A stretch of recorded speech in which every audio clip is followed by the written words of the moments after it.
These are not regular beautiful days right now, you know. Humanity's being challenged. Will, Bill, thank you so much for the time to chat about The Outer Threat, which I absolutely loved. It is so much fun. Will, where did it come from? Well, I was always, I'm a producer. Mostly, this is the first time I directed a film, but I always was interested in exploring, philosophical ideas through an action or adventure or sci-fi sort of genres, and try to be entertaining and have like real characters, but try to explore larger ideas.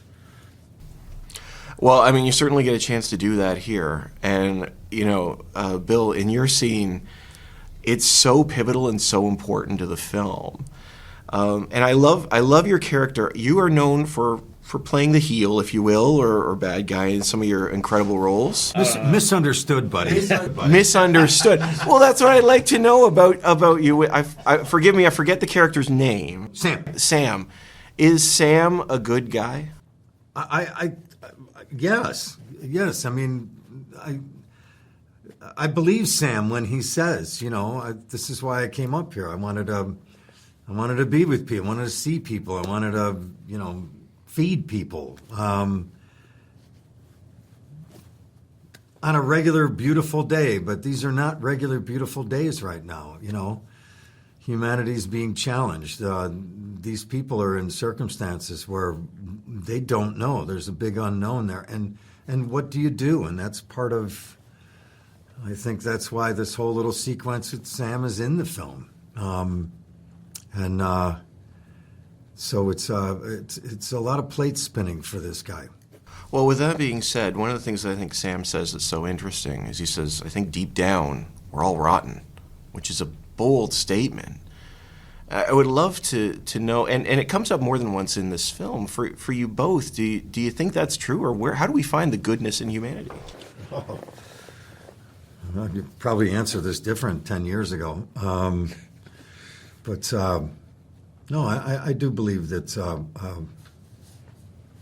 humanity is good. I just think there are very controlling factors, and sometimes in history they're very strong. And I think we're living on one of those times right now where it's hard to see. But I do believe at the end of the day that the good will shine through. Yeah, I think that the amazing thing about humankind is we have the potential to be so magnificent, but the tragedy is how often we're not. With that being said, I would love to chat with you about the path forward versus the path backward, because it feels like this film is trying to ask that question. Of we know how things were, we can't stay there, but we want to hold on to some of those things. What does that mean for you in a world that's constantly changing like this? I think that like right now we're sort of living in an interesting moment. I think it's really hard to predict or predict with any accuracy what the world looks like 10 years from now. And I don't know if that was the case, in past decades in recent history, but it feels like we're sort of at this precipice of not only this like massive pursuit of progress, like technologically, bioengineering, discovery, like satellite, like actually like the prospect of actually, having greater space exploration. So there's all of these things that are coming on the very near horizon, and it just felt like the only way that I knew how to talk about it is to sort of explore it in a film. Yeah. No, it makes me think. The other day I had on XM radio 60s on 6, and there was a hit song in the 60s by a group called Zager and Evans called "In the Year 2525," and do you remember that? Yeah, I forgot about that song, but you're right. It's a song that goes, in the year 2225, and a test tube baby, pick your son or daughter from the bottom of a tube. And then it was like, I remember hearing that back in the 60s and throughout, life, because it's a great song. But it was every 100 years there would be an event that would take place, and that's the point of the song. And then eventually it's like 1,000 years in the future, and is man still going to be around?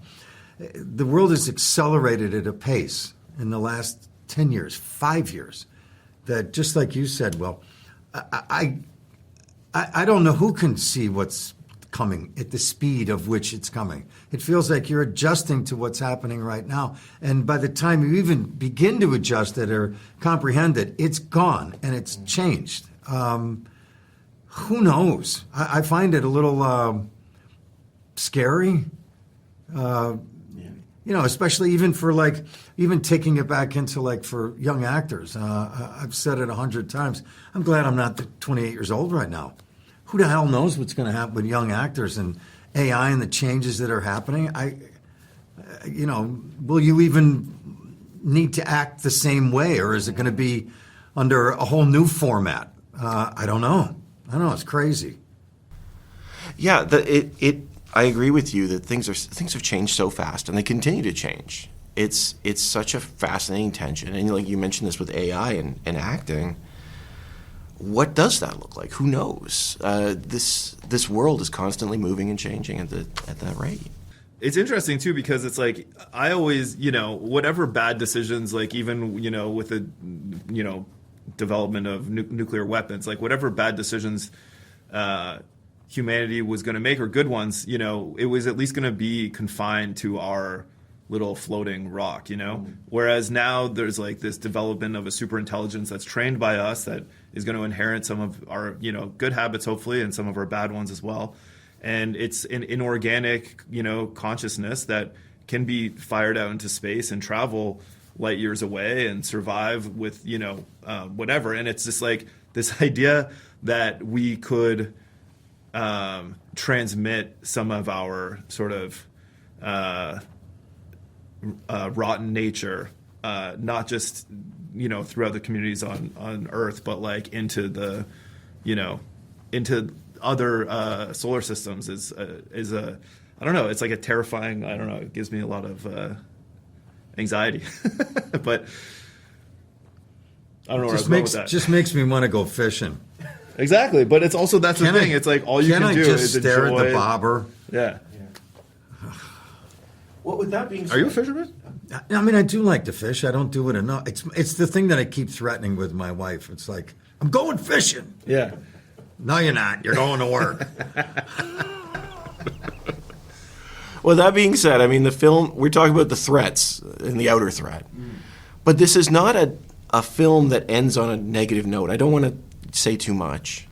But in your minds, what does hope look like in a film like this? Because we see a lot of things that cause fear, but at the end, that's not the answer. It's not where we land. Yeah, I think that all we can do, obviously there's so much joy and there is hope and there's beautiful things in the world and in the film. The family hopefully is charming and clearly love each other, and watching them have this ingenuity to get them out of problems is hopefully enjoyable. But yeah, I think that there's just all I think that you can do is look at the scope of time and try to have the existence be as joyful as possible. And I think that the irony of it is this adventure is getting exactly what Michelle wanted at the beginning, which is for Daniel to spend more time with the family. So not only is he pursuing this discovery that he's obsessed with, he's also doing it and doing it with his family and having, obviously there's tension, but there's a lot of joy there as well. So I think that you can do both things. Existence is incredible, and to experience joy is the best.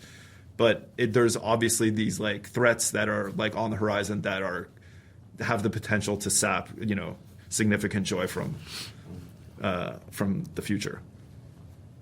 So thanks for making us more anxious. Okay, all right. I do what I can. I do what I can. Really. No, it was great. Get him out of here. Just before we go, you'd said about the, what does it look like in 25 years? This film's very optimistic for the next generation. Yeah. There's a huge optimism for the next generation in this. 100%. So honestly, thank you both for the time. I really appreciate the chance to chat. you. It's such a great film. Thank you so much.